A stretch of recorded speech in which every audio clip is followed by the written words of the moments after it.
Trichy Velusamy sir, பயங்கரமான அடுக்கடுக்கான கேள்விகளை பத்திரிகையாளர் சுகுணா திவாகரன் முன்வைக்கிறார். தார்மீகமான அதுல உண்மை இருக்கு இல்லையா?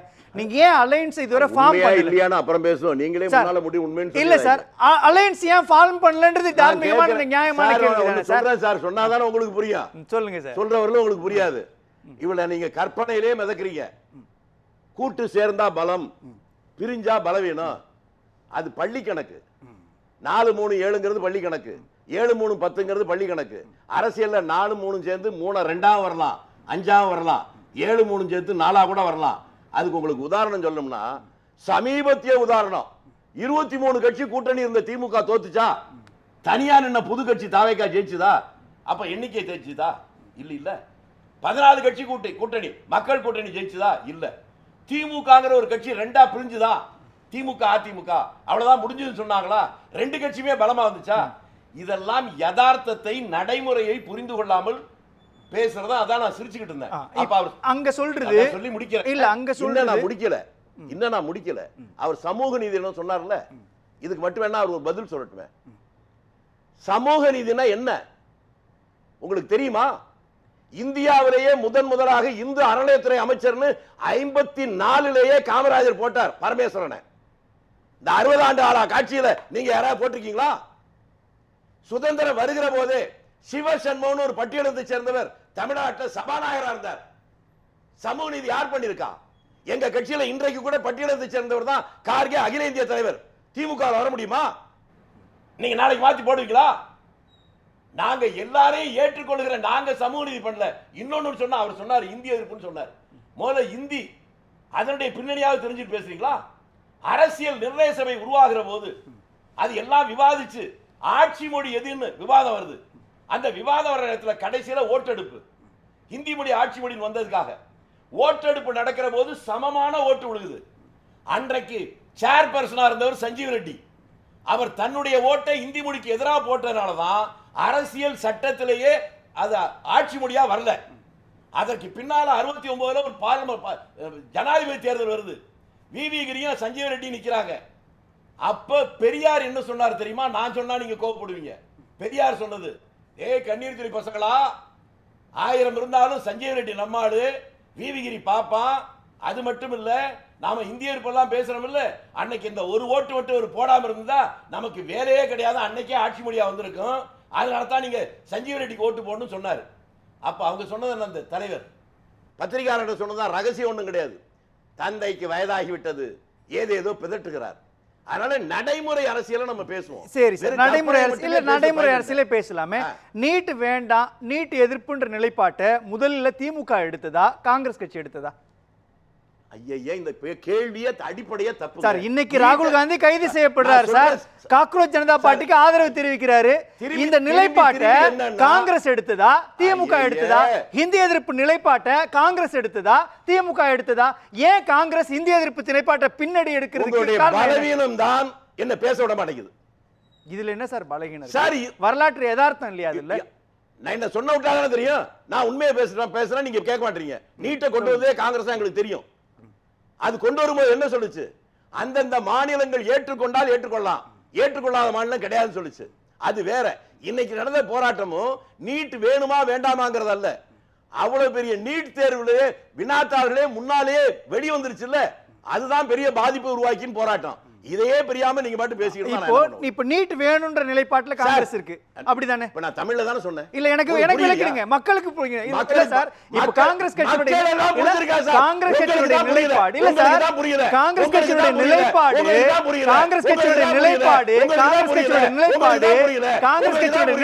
நீட் வேணுமா வேணாமா?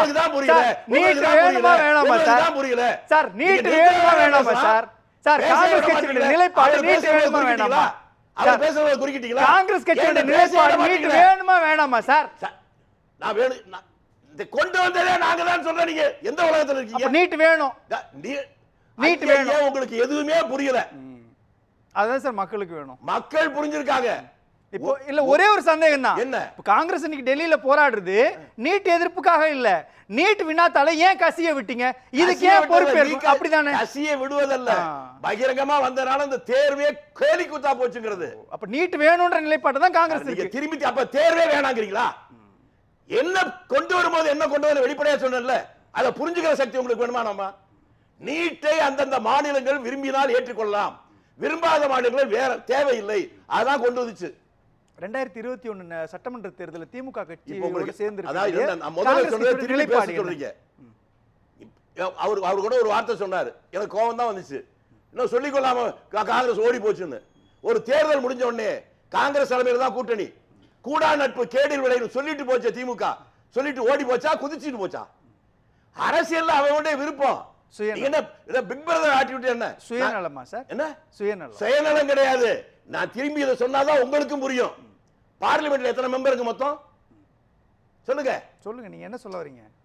எல்லாம் பேசுறீங்க, இத மட்டும் இல்ல சார். என்ன சார் சொல்ல வரீங்க? என்ன சார் கட்டமைக்க வரீங்க? பார்லிமெண்டத்தில் மொத்தம் எவ்வளவு உறுப்பினர்கள்? என்ன கட்டமைக்க வரீங்கன்னு கேக்குறேன். அது நான் சொல்றேன். 2026ல திமுகவோடு கூட்டணி அமைச்சிட்டு இல்ல சார். இதுல என்ன சார்? இல்ல சார், எண்ணிக்கை இல்ல சார். அரசியல்ல எண்ணிக்கை வேற சார். நீங்க சொன்னதுதான் இந்த உரையாடல் தொடங்குறப்போ நீங்க சொன்னதுதான் அரசியல்ல எண்ணிக்கை இஸ் நாட் மேட்டர் சார். எண்ணிக்கை என்பது கணக்கு இல்ல. இல்ல சார், எண்ணிக்கை என்பது கணக்கு இல்ல. திருச்சி வேலுசாமி பிடிச்ச முயற்சி தான் 3 கால். என்ன சொல்றேன்னு உங்களுக்கு புரியல. 2026ல அரசியல் ரீதியாக நிலைப்பாட்டை மாத்திருக்கீங்க சார். சுகுணா கேக்குது. இல்ல சார், சுகுணா கேக்குது ஒரே கேள்வி சார். பதில் சொல்லணுமா வேணாமா? உங்க கூட்டணியில வேணாமா? பதில் சொல்லணுமா வேணாமா சார்? நான் என்ன கேக்குறேன் சார், இன்னைக்கு கேட்க வேண்டிய கேள்வி அவசியமான கேள்வி இல்ல சார். இன்னைக்கு கேட்க வேண்டிய கேள்வி கொஞ்ச நேரம் நிறுத்துங்க, அசிங்கமா இருக்கு. கேள்வி கேட்டா பதில் சொல்ல விடணும்ல. இல்ல பதில் சொல்ல விடுறீங்களா? ஒரு கேள்வி கேட்றேனே, கூடவே சேர்த்து பதில் சொல்லுங்க. அதுக்கு அப்புறம் நான் பேசல. நீங்க தான் கேட்டீங்கல்ல, ஒரே ஒரு கேள்வி. ஏற்கனவே கேள்வி கேட்டீங்க, பதில் சொல்லுங்க. அப்ப அடுத்த கேள்வி கேளுங்க. சொல்லுங்க. நீங்க பிக் பிரதர் ஆக்டிவிட்டின்னு சொல்றீங்கல்ல, 540 எம்பிக்களுக்கு மேல இருக்கிற அந்த பாராளுமன்றத்துல எங்க ஆட்சி இருக்கிற போது வெறும் 16 எம்பிக்கள் வச்சிருந்த திமுகவுக்கு 7 மந்திரி கொடுத்தோமா? வெறும் 96 எம்எல்ஏ, காங்கிரஸ் 35 எம்எல்ஏ ஆதரவுல தான் ஆட்சி இருக்கிற போது அவங்க மந்திரி பதவி கொடுத்தாங்களா? எது பிக் பிரதர் ஆக்டிவிட்டி? நீங்க கூட்டணி ஓடி போச்சுக்கிறீங்களே. காங்கிரஸ் கட்சியுடைய ஜீவமூர்த்தே காமராஜர் தான். அவரை கேவலமா பேசுவீங்க, அதை அப்படியே கேட்டு அமைதியா இருக்கிறது நாங்க என்ன வேற மாதிரியா? அதுக்கு வருத்தம் தெரிவிச்சீங்களா? மன்னிப்பு கேட்டீங்களா? என்ன பேசுறீங்க நீங்க? அதனால நீங்க வரலாற்றை மாற்றி நீங்க புது வரலாறு படைக்க முயற்சிக்காதீங்க. இப்ப கேட்கலாமா சார்? இப்ப கேளுங்க. இப்ப ஒரு கேள்வி கேட்டுட்டு அப்புறம் இந்த இடத்துல இல்ல, நான் உங்களுக்கு பதில் சொல்றேன். நீங்க உங்களை கூப்பிட்டு வந்தே பேச வைக்கிறதானே சார்? அழகா பேசுறீங்க. இல்ல சார், பேசவே விடல. இல்ல சார், அதான் சார் சுவாரஸ்யமா இருக்கும். அது சுவாரசியம் இல்ல. அதுல நீங்க ஜெயிக்க முடியாது. சுகுணா சார் கேட்கக்கூடியது நுட்பமான ஒரு கேள்வி இல்லையா? இந்த இல்ல நுட்பமா இல்லையா நம்ம முடிவு பண்ணுவோம். கேள்வி வந்து கேளுங்க. அவர் கேக்குறாரு, இப்போ காங்கிரஸ் ஜனதா பார்ட்டிக்கு ஆதரவாக காங்கிரஸ் கட்சி போராட்டம் நடத்தும் பொழுது காங்கிரஸ் திமுக அல்லது காங்கிரஸ் தாவேகாவுடைய கூட்டணி இருக்குதா இல்லையா, அதுக்கு ஏன் இன்னும் பெயர் வைக்கல, நீட் விவகாரத்தில் இப்போ தாவேகாவுக்கு என்ன நிலைப்பாடு, டெல்லியில் நடக்கக்கூடிய போராட்டத்தில் காங்கிரஸ் கட்சி இருக்குது இல்ல, இங்க இருக்கக்கூடிய தாவேகா தமிழ்நாடு அரசாங்கம் என்ன ஸ்டாண்ட் எடுக்குது, விளக்க வேண்டிய அவசியம் இருக்குல்ல, அதை பத்தி தானே நான் பேசிக்கிறோம். கேட்கிறேன், ஒரு சின்ன விஷயம் கேட்கறேங்க. 3 வயசு குழந்தை கூட தெரியும். போன 5 வருஷத்துக்கு திமுக ஆட்சி வந்துச்சு இல்ல, அந்த தேர்தல் என்ன சொன்னாங்க? நாங்க வெற்றி பெற்றோடனே முதல் கையெழுத்தே நீட்டுக்கு எதிராக சொன்னாங்களா? நீட்டை ஒழிப்போம். எப்ப சொன்னாங்க? இல்ல எப்ப சொன்னாங்கன்னு கேக்குறா. தேர்தல் நேரத்துல வாக்குறுதி 2021ல சொன்னாங்களா? என்னங்க சொல்றீங்க? இல்ல சார், அதுதான் சார். பாருங்க 2020 இல்ல சார், அங்கதான் கொஞ்ச நேரம் அமைதியா நாடாளுமன்றத்துல நம்புறாங்க சார். சும்மா திரும்பி திரும்பி பேச விட மாட்டீங்க. அடுத்து என்ன சொன்னாங்க? அவங்களுடைய தங்கை தமிழ்நாடு முழுக்க பேசா, இந்தியாவிலேயே இளம் விதவைகள் இருக்கிற அதிகமா இருக்கிற மாநிலம் தமிழ்நாடு. அதுக்கு காரணம் இந்த டாஸ்மாக் கடை. நாங்க வந்த உடனே டாஸ்மாக் கடை ஒழிப்போம்னு சொன்னாங்களா? 5 வருஷம் ஆகி அதெல்லாம் செய்யல. அதெல்லாம் உங்க கண்ணுக்கு தெரியாது. புதுசா ஒருத்தன் ஆட்சிக்கு வருவான், 15 நாள் ஏன் செய்யல கேட்டீங்கன்னா உங்களுடைய அறியாமை மக்களுக்கு புரியும். அப்ப என்ன பண்ணிட்டு இருந்தது காங்கிரஸ்? அப்ப என்ன பண்ணிட்டு இருந்தது? நீங்க என்ன பண்ணீங்கன்னு கேக்குறேன். இன்னைக்கு கேக்குறீங்க. அன்னைக்கு கூட்டணியில இருந்தீங்கல்ல சார், அன்னைக்கு கூட்டணியில இருந்தீங்கல்ல, 2021ல சொன்னாங்க சார். அதான் சார் 2021ல சொன்னாங்க. இல்ல சார், 2021ல சொன்னாங்க. 2024ல ஆட்சி மாற்றம் டெல்லியில நடக்கும்னு நினைச்சாங்க. உங்களுக்கு தெரியல சார். இதே மேடையில இதே சேர்ல உங்களுக்கு முன்னாலே அப்ப கூட்டணி இருக்கிற போதே கேட்டேன். மறந்துட்டா நான் என்ன பண்ண முடியும்? இன்னைக்கு வாய் திறந்து இவ்வளவு பேசுறீங்கல்ல, இதெல்லாம் ஏன் அப்ப கேட்கல? 5 வருஷமா கேட்க மாட்டீங்க அவங்கள, ஆனா 5 நாள்ல இவங்கள கேட்பீங்களா? என்ன ஒரு நியாயங்க இது?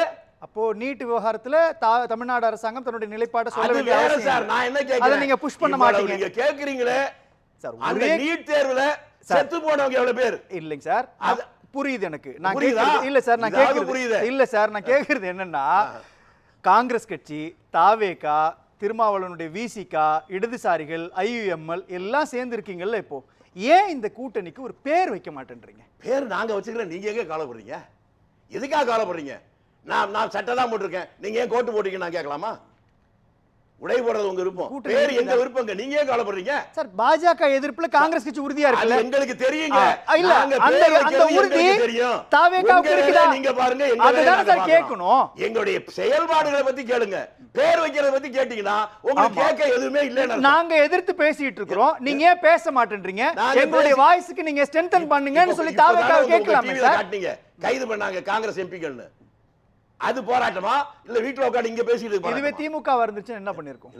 இதுவே திமுக இருந்தா என்ன என்ன பண்ணிருப்பாங்க? கீழே உண்டு புரண்டு இருப்பாங்களா? உங்களுக்காக குரல் கொடுத்திருப்பாங்க சார், நாடாளுமன்றத்தை ஸ்தம்பிக்க வச்சிருப்பாங்க சார். பண்ணலையா? எனக்கு இந்த விவரம் தெரியாத. இதுக்கு முன்னாடி பண்ணலையா? அப்படியா? அப்ப நாளைக்கா சம்பிக்க வைக்க சொல்லுங்க. அவங்க ஏன் சார், நீங்க உறவு முறிச்சிட்டு போனதுக்கு அப்புறம் ஏன் சார் உங்களுக்காக அவங்க வந்து பேசுறாங்க? எங்களுக்கு வேணாங்க, அவங்க போராடுறாங்கல்ல, அவங்க சம்பிக்க வைக்க சொல்லுங்க. இன்னைக்கு மேகதாதுக்காக போராட தான் செஞ்சாங்க. ஆஹா, இப்பதான் வகையா மாட்டீங்க. மேகதாது என்பது காவிரி பிரச்சனை. அந்த காவிரியுடைய ஒப்பந்தம் 1924 போடப்பட்டது, 50 ஆண்டு கால ஒப்பந்தம். அந்த ஒப்பந்தத்துடைய சரத்து என்னன்னா தெரியுமா? தமிழ்நாட்டில் ஏதாவது புதிய திட்டம் வேணும்னா கர்நாடகாவில் ஒப்புதல் வேணும், கர்நாடகாவில் புதிய திட்டம்னா தமிழ்நாடு ஒப்புதல் வேணும். 50 ஆண்டுகள் முடிகிற போது அதோட முடிஞ்சு போச்சு நம்ம சொல்லல. அன்றைக்கு இருக்கிற சூழ்நிலை ரெண்டு பேரும் உட்கார்ந்து ரினியூவல்ங்கிற வார்த்தையை பயன்படுத்தலாம், புதுப்பித்துக் கொள்ளுதல்னு. 24 போட்ட ஒப்பந்தம் முடிகிற அந்த 74 நாங்கள் ஆட்சியில் இருந்தோம், திமுக தான் இருந்துச்சு. அவங்க என்ன செஞ்சாங்க? இது ஒண்ணு. ரெண்டாவது, காவிரியுடைய உபநதியில் கபினி, ஹேமாவதி, ஹேரங்கி 1970 அவங்க அணைய கட்டுற போது என்னடா அணைய கட்டுறான்னு கேட்டா, சட்டமன்றத்தில் விவாதிக்கல, அமைச்சரவை விவாதிக்கல, மந்திரியை விட்டு நேரா பெங்களூர்ல போய் பாவு சண்முகம் கையெழுத்து போட்டு வந்தார்ல, அதுக்கு நாங்க காரணமா? அதுக்கு அப்புறம் சார் முடிச்சிடுறேன் சார், இதெல்லாம் முடிஞ்சு போச்சு. 77 எம்ஜிஆர் இங்க தேவராஜ ஆட்சிக்கு வர்றாங்க. வருகிற போது தேவராஜர் எம்ஜிஆர் கூப்பிடுறாரு. மத்தியில் ஆட்சியில் இருக்கிறது மொராய் தேசாய், ரொம்ப விவரமான அனுபவசாலி. அவருக்கு எதிரணியில நாம இருக்கிறோம். நமக்குள்ள இருக்கிற ஒரே பிரச்சனை காவிரி பிரச்சனை. இதை நாம தீர்த்துக்கலன்னா அவர் இதை வச்சே நம்மளை காலி பண்ணிடுவாரு, முடிச்சுக்கோன்றாங்க. ரெண்டு பேரும் சேர்ந்து 320 டிஎம்சிக்கு ஒப்பந்தத்தை முடிவு பண்றாங்க. கையெழுத்து அடுத்த நாள் போட போகுது. முதல் நாள் முரசொலியில அறிக்கை வருது, கடிதம் வருது, உடன்பிறப்பை பார்த்தாயா? வரலாறு இருக்குல்ல சார்? எங்க நான் சொல்லி இல்ல சார், ரொம்ப பெரிய வரலாறு சார். நான் கேக்குறது, மேகதாது அணை விவகாரத்துல தாவேகாவுடைய நிலைப்பாடு என்ன? நீட்டுக்காக எதிராக டெல்லியில் நடக்கக்கூடிய போராட்டத்துல தாவேகாவுடைய நிலைப்பாடு என்ன? காங்கிரஸ் கேட்க மாட்டேங்குதே சார். மக்களுக்கு தெரிய விடக்கூடாதுன்னு நினைக்கிறீங்க. நான் என்ன கேட்கிறேன்னு புரியுதா? கரண்ட் பாலிடிக்ஸ், கரண்ட் பாலிடிக்ஸ் தான் நான் சொல்றேன். கரண்ட் பாலிடிக்ஸ் இந்தியாவுக்கு சுதந்திரம் வாங்கினே திமுக சொல்றீங்களா? நான் அப்படி சொல்றேன். அப்படிதான் வரலாறு அப்படி இல்லையே சார். நான் என்ன சொல்றேன் கேட்டாதான் உங்களுக்கு புரியும். நான் என்ன சொல்றேன், அப்ப வந்து அறிக்கை அதை சொல்ல விட மாட்டீங்க. சொல்லுங்க சார். இருந்தாலும் எம்ஜிஆர் மலையாளி தானே, அதனாலதான் தமிழர்களுக்கு துரோகம் பண்றாரு. 400 டிஎம்சிக்கு ஒரு சொட்டு தண்ணீர் குறைஞ்சாலும் தமிழர்களுக்கு செய்யற துரோகம் அவரு கையெழுத்து போடல. எப்படி முற்பகல் செய்யும் பிற்பகல் விளையும். 13 ஆண்டுகளுக்கு திரும்பி கருணாநிதி, அதே கருணாநிதி முதலமைச்சரா வர்றாரு. வந்த உடனே ஒப்பந்தம் எவ்வளவு தெரியுமா? 450 டிஎம்சி இல்ல, 185 டிஎம்சிக்கு. துரோகம் யார் பண்ணது? உங்களுக்கு அந்த வழி தெரியுமா? அந்த சுகுணா சார், திருச்சிவேலிசாமி சார் பல விஷயங்கள்ல அவருடைய பார்வையை முன்வைக்கிறார் இல்லையா? அதுவும் யதார்த்தம் தானே இருக்குது. ஏன் இந்த நேரத்தில் கூட்டணிக்கு பேர் வைக்கலன்றது நாங்க பார்த்து முடிவு பண்ணிக்கிறோம், அது ஏன் திமுக கவலைப்பட வேண்டி இருக்குது?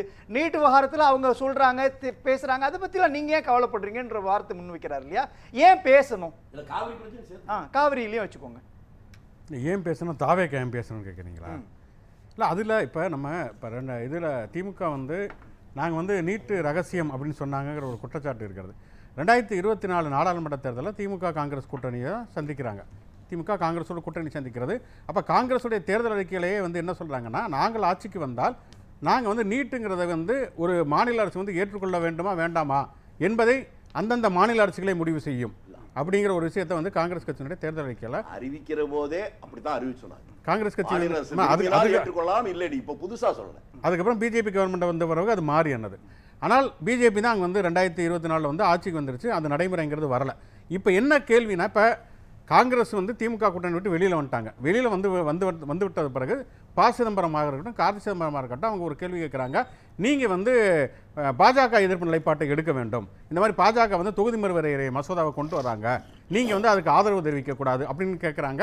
அது ஒரு தார்மீக ரீதியாக அது கேட்குறது ஓகே. ஆனால் என்னன்னா, அந்த கேள்வி நீங்கள் வந்து நீங்கள் கூட்டணி விட்டு வெளியில் வந்து திமுக கேட்குறீங்க இல்லையா, நீங்க கூட்டணியிலே இருக்கீங்களே தாவேக்க, அவங்ககிட்ட ஒரு கேள்வி கூட கேட்கலையே அப்படிங்கிறது அடிப்படையான கேள்வி. அதுதான் சார். இதுக்கு எதுக்கு பழைய கதைகள்? இப்ப நடைமுறையில பழைய கதையா? சுதந்திரம் வாங்கினா நீங்க பேசிட்டீங்க, ஆட்சியை பத்தி பேசுறீங்க, அது பழைய கதையா புது கதையா? இல்ல சார், அடிப்படை சார். என்ன சார் பேசுறீங்க? சுதந்திரம் வாங்கலாம் பேசிட்டு இருக்கோம். அது மாதிரி காவிரி பிரச்சனை துரோகம் எல்லாம் பண்ணி முடிச்சிட்டு இன்னைக்கு மேகதாதை பத்தி பேசுறீங்க, அதை பத்தி கேட்டிருக்கிறவங்களுக்கு விவரம் தெரியாதா? இன்னைக்கு என்ன பிரச்சனை தெரியுமா? காவிரி பிரச்சனை தமிழ்நாடு பேச முடியுமா? கர்நாடகம் பேச முடியுமா? காவிரி மேலாண்மை வாரியம் நீங்க வேண்டுதெல்லாம் வைக்க முடியும், மத்திய அரசு மட்டும்தான் உங்களுக்கு சொல்ல முடியும். அந்த சூழ்நிலை உருவாக்கியது யார்? திமுக ஆட்சி. இல்ல சார், இந்த கேள்வி எல்லாம் திமுகவை பார்த்து கேக்குறீங்கல்ல, ஏன் அப்படி பக்கத்துல உட்கார்ந்து இருக்க கூடிய தாவேக அரசாங்கத்தை பார்த்து ஏன் கேட்க மாட்டேன்றீங்க சார்? முடியாது, அத முதல்ல தெரிஞ்சுக்கங்க. ஏன் சார் கேட்க முடியாது? காவிரி மேலாண்மை வாரியம்னா என்ன, யார் உருவாக்குனா, அதனுடைய அதிகாரம் என்ன சொல்லுங்க. சரிங்க சார். இல்ல சார், மேகதாதுவுக்கு எதிராக சட்ட ரீதியாக தாவேக என்ன சார் பண்ணிருக்கு? விடுங்க சார். 185 டிஎம்சிக்கு கையெழுத்து போட்டது திமுக ஆட்சியா இல்லையா? அந்த 185 டிஎம்சி கேட்கறது தான் நமக்கு இன்னைக்கு உரிமை இருக்கு. இந்த உரிமை அந்த வலி எங்களுக்கு தாங்க தெரியும். எங்க ஊர்ல 364 தண்ணி ஒரு கட்டளை மேட்டு வாய்க்கால 71 வரணும். அதுக்கப்புறம் குறைஞ்சு இன்னைக்கு ஒரு போக சாகுடி கூட வழி இல்லை. இதுக்கு யாரு காரணம்னு எங்க வலி எருது பொண்ணு காக்கைக்கு தெரியாது. நீங்க பொழுதுபோக்கா பேசுறீங்க, அது செத்து போய் சுண்ணாமாய் போய் நான் பேசிட்டு இருக்கேன். ஆமா, 2026ல இந்த பிரச்சனை நடக்குது. இதை பத்தி ஏன் சார் பேசலன்னா, 1962ல என்ன நடந்துச்சு தெரியுமா, 1974ல என்ன நடந்துச்சு தெரியுமா, அந்த காயங்கள் பெருசுன்னு பேசுறது சரியான பார்வையா சார்? ஐயா சரி, என்ன பேசுறீங்க? என் பேத்தி கேட்டா கூட சிரிக்கீங்க நீங்க உங்க கேள்வியை கேட்டு. நான் முதல்ல என்ன சொன்னேன் சார்? என்ன சொன்னேன் சார்? ஒரே நீங்க பேசவே முடியாது. ஏன் கேட்க மாட்டேன்றீங்கன்னு கேட்டா சொல்ல மாட்டேன்றீங்க சார். நீங்க காந்தி சொன்னா ஏன் கேட்க மாட்டேன்றீங்கன்னு கேக்குறாரு சார். அதுக்கு ஏன் சார் சொல்ல மாட்டேன்றீங்க? பதில முடிஞ்சு போச்சு, நேத்து முடிஞ்சது நேத்தோட போச்சு. பேசணும் சொல்லுவீங்களா? பேசலாம். அதுக்கு திரும்பவும் வழியே இல்ல. கற்பனையா நம்ம விவாதத்தை போகாம யதார்த்தத்தை பேசுவோமே. திமுக பிஜேபியோட போகுமா, அதிமுக போகுமா, போகாது, இப்படி எல்லாம் பேசுனீங்க. இந்தியாவில் இருக்கிற அரசியல் கட்சிகள் நூற்றுக்கணக்கான கட்சிகள் இருக்கு. அதுல பாஜக கூட கூட்டணியே சேராதுன்னு ரெண்டு கட்சியை தான் சொல்லலாம். ஒன்னு காங்கிரஸ், இன்னொன்னு கம்யூனிஸ்ட். மற்றவங்களாம் எப்படி சொல்ல முடியும்? சொல்ல முடியாது. அதிமுக இப்ப நம்ம எவ்வளவு பிரமாதமா பேசினாருங்க அவரு. பாஜகவை எதிர்க்கிற போதனால தான் திமுகவும் அதிமுகவும் தோக்குதுன்னாரு. இப்ப பாஜக கூட கூட்டணி சேர்ந்தானே இப்ப அசம்பிளி நின்னாங்க. இப்ப ஜெயிச்சிருக்கணும் இல்ல? அதை கேட்கணும். நீங்க மயங்கி தானே கேட்டீங்க. எடப்பாடி சொல்றதெல்லாம் கேட்க மாட்டாரே, சொல்லக்கூடிய ஆள் ஒருத்தர் தமிழ்நாட்டை ஆள வேண்டும். ஏங்க நீங்க என்ன சொன்னீங்க? பாஜகவை எதிர்க்கிறதுனால தான் அங்க மக்களுக்கு புரியுங்க. இப்ப ஆதரிச்சீங்களே, அப்ப ஜெயிச்சிருக்கணும். 5 வருஷ இறுதியில புரியும். இல்லை, அது இல்ல. மக்கள் தெளிவா சொல்லிட்டாங்க. இன்னொன்னு புரிஞ்சுக்கணும். திமுக பத்தியும் சொன்னீங்க. திமுக என்பது பாஜகவுடைய மூலம் என்பது ஆர்எஸ்எஸ் தான். இந்த ஆர்எஸ்எஸ் உலகமே எதிர்க்கிற போதும் ஆர்எஸ்எஸ் தவறா பல பேர் பேசுறாங்க. அது ஒரு சமூக சீர்திருத்த இயக்கம், நம்ம ஊர் தீக்கா போல அப்படின்னு எப்போவோ முரசொலியில இவங்க தலைவர், முன்னாள் தலைவரை எழுதியிருக்கிறாரு. அவர்கள் முன்னாள் ஆட்சியில் அவங்களும் பங்குல இருந்திருக்காங்க, இவங்களும் பங்குல இருந்திருக்காங்க. அதனால அவர்களாம் போகலாம், போகாமல் இருக்கலாம். காங்கிரசும் கம்யூனிஸ்டும் போகாது, அது மட்டும்தான் உத்தரவாதம் சொல்லலாம். மக்கள் தெளிவா இருக்கிறாங்க. நீங்க இன்னொன்னு சொன்னீங்க, நீங்க சேர்க்கறீங்க, அவங்க அமைச்சர் ஆனாங்களா? ஐயா, அமைச்சர்கள் ஏற்கனவே கூட்டணி அமைச்சர்லாம் இருந்திருக்காங்க, இருந்திருக்காங்க, அது வேற விஷயம். அவங்க அதாவது சுதந்திர போராட்டத்தில் நாங்க எப்படி ஈடுபட்டோமோ, எங்களுக்கு எப்படி பங்கு இருக்கோ அதே போல கம்யூனிஸ்டுக்கும் பங்கு இருக்கு என்று சொல்வதில் எனக்கு எந்த மாற்று கருத்தும் கிடையாது. அதை உண்மையை ஒத்துக்கிட்டு தான் ஆகணும். அதைத்தான் நான் சொல்லிட்டு இருக்கேன். அப்ப இவங்க இப்ப ஆர்எஸ்எஸ் பத்தி அதான் சொன்னேன். இது தீக்காவை போல அப்பவே எழுதியிருக்கிறாரு. ஏங்க எவ்வளவு கடுமையா எடுத்தாங்க பாஜகவை. அதே பாஜக ஆட்சியில் திமுக இருந்துச்சா இல்லையா? பாஜக ஆட்சியில அதிமுக மந்திரியா இருந்தாங்களா இல்லையா? ஒரு முறை பாஜகவை எதிர்ப்பாரா இறுதி நேரத்துல இருக்கு. அதாங்க நடந்ததை ஒரே சொல்றேன், ஒரு நீங்க கேள்வி தான். கற்பனையில அவர் சொல்றீங்க. அக்னி சார் ஒரு கேள்வி தான் கேக்குறாரு. ஒரே கேள்வியில தான், அது ஒரே கேள்வியில தெளிவா அது சொல்லிட்டாரு. அவங்க உட்கட்சி பிரச்சனை. அதாவது அது என்ன சொல்லிட்டாரு, இல்ல விஜய் அவர் ஏற்கனவே அவர் அடிப்படையில தேர்தல் நேரத்தில் ஒண்ணு சொன்னார், உண்மையான காங்கிரஸ்காரர்களாம் அவர்களோடு நாங்கள் சேர்ந்துதான் இருக்கிறோம் சொல்லிட்டாரு. அந்த புரிந்தவர்கள் கேள்விக்கு இது புரிந்து பதில் இல்ல கொள்ளுங்கள். சார். அவர் வெளிப்படையா கேக்குறார் சார். அத எதிர்ப்பாக வெளிப்படையா தாங்க சொல்றேன். இதுவரை சொல்ல மாட்டேங்கிறீங்க. எதுக்குறாருங்க? சொல்லிட்டீங்கன்னா நிகழ்ச்சியை முடிச்சிருவாங்க. அதான் சொல்லிட்டாருங்க. என்ன சொன்னாரு? கொள்கை எதிரின்ட்டாரு. கொள்கை ரீதியா எதிர்க்கலன்றார் சார் அக்னி சார். கொள்கை ஏங்க வேற என்னங்க? ஏகே பாட்டில் சொல்லணும்ங்கறீங்களா? திருச்சி வேலை சார். கடைசி வரை நீங்க சொல்ல மாட்டேங்கிறீங்க. இவங்க எதுக்குறேன் கொள்கை எதிரியே எதிர்க்கவே மாட்டேன்றீங்க. இதெல்லாம் விட்டுருவீங்க. அவர் எதுக்குறேன்னா எதுபாரா அத மட்டும் கேப்பீங்களா? அண்ணன் வன்னியரசு பேசுகிற போது சபாநாயகர் ஏன் நாம சொன்னார் பாஜக பத்தி பேசாதீங்க உட்காருங்கன்னாரு. ஏன் பாஜக பத்தி அந்த இடத்துல வேற சப்ஜெக்ட் போயிட்டு இருக்கு, நீ டைவர்ட் ஆகறேன்றாரு. காங்கிரஸ் நன்றி சார், நன்றி சார், நன்றி.